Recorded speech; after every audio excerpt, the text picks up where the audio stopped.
Hello guys, welcome to my channel. আজকে আমরা বানাবো চিকেন ড্রামস্টিক। চিকেনটাকে আগে থেকে আমি ভালো করে ধুয়ে তার মধ্যে দই, কাঁচা তেল, হলুদ, লঙ্কা গুঁড়ো মাখিয়ে ম্যারিনেট করে রেখেছিলাম আগে থেকে। এরপরে আমি কড়াইতে তেল দিয়ে তার মধ্যে গোটা গরম মশলা, তেজপাতা দিয়ে একটু হালকা ভেজে নিয়ে গন্ধটা যতক্ষণ না বেরোয় ততক্ষণ ভেজে নিয়ে তার মধ্যে আমি কাঁচা পেঁয়াজ দিয়ে দিলাম। পেঁয়াজটা যখন হালকা ব্রাউন টাইপের ভাজা ভাজা হয়ে যাবে তখন আমরা এর মধ্যে দিয়ে দেব টমেটোটা দেওয়ার পর আমরা একটুক্ষণ ভাজবো। তারপর একটু নুন দেব যাতে জলটা বেরিয়ে যায়। জলটা বেরিয়ে গেলে দেখবেন যখন টমেটো আর পেঁয়াজ দুটোই ভালো করে ভাজা ভাজা হয়ে যাবে, দেখবেন তেল বেরাবে। দেখতেই পাচ্ছেন তেল বেরোচ্ছে। তেল বেরানোর পরে এরপরে আমরা দিয়ে দেবো আদা, রসুন এবং কাঁচা লঙ্কা বাটা।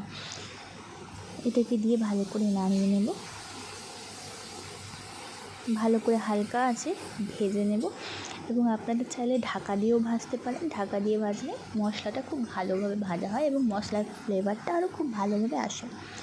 তো দেখতেই পাচ্ছেন ভালো করে ভাজা হয়ে যখন হালকা মশলা থেকে তেল বেরোচ্ছে, ওর মধ্যে আমি দিয়ে দিলাম হলুদ গুঁড়ো, জিরে গুঁড়ো, লঙ্কা গুঁড়ো, গরম মশলা গুঁড়ো এবং গোলমরিচ গুঁড়ো।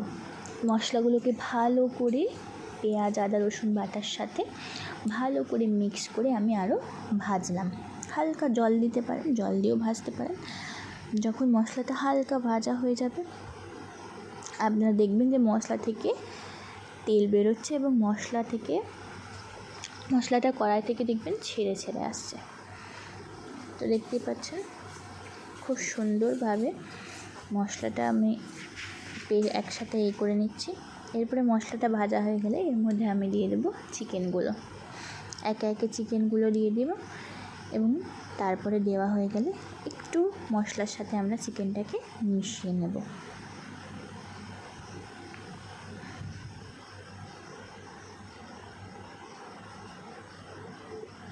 দেখতেই পাচ্ছেন খুব সুন্দরভাবে আমরা চিকেনটাকে মিশিয়ে নিচ্ছি মশলার সাথে।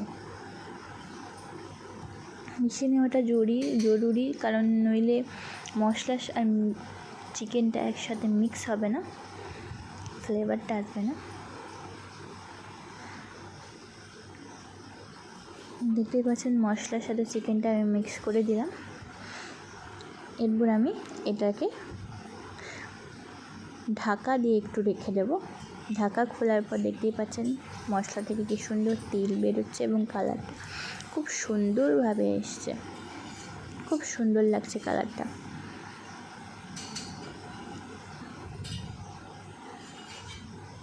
এরপরে আমি এবার হালকা আছে ঢাকা দিয়ে দেবো।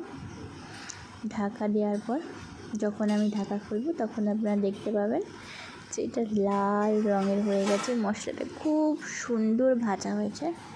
আমি হালকা নাড়িয়ে নেব। আমি এটা জল দেবো না, আমি জল ছাড়াই করছি, কারণ যে দইটা আছে দইটাতে জল বেরিয়েছে, তো এটা সেদ্ধ হয়ে গেছে। তো দেখতেই পাচ্ছেন কালারটা খুব সুন্দর হয়েছে আর মাংসগুলো সেদ্ধ হয়ে গেছে বলে হালকা ছেড়ে ছেড়ে যাচ্ছে।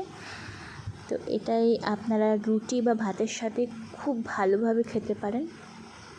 আপনারা চাইলে পরে এর মধ্যে গরম মশলা ছড়িয়ে নিতে পারেন, কিন্তু আমি যেহেতু আগে গরম মশলা দিয়েছি তাই আর আমি এখন দিলাম না। তো এটা আপনারা ভাতের সাথে বা রুটির সাথে খেতে পারেন। আর আপনাদের রেসিপিটা কেমন লাগলো বলবেন, আর সাবস্ক্রাইব করবেন আমার চ্যানেলকে। আরও এরকম ভিডিও দেখতে হলে লাইক করবেন এবং ভিডিওটাকে শেয়ার করবেন। Thank you.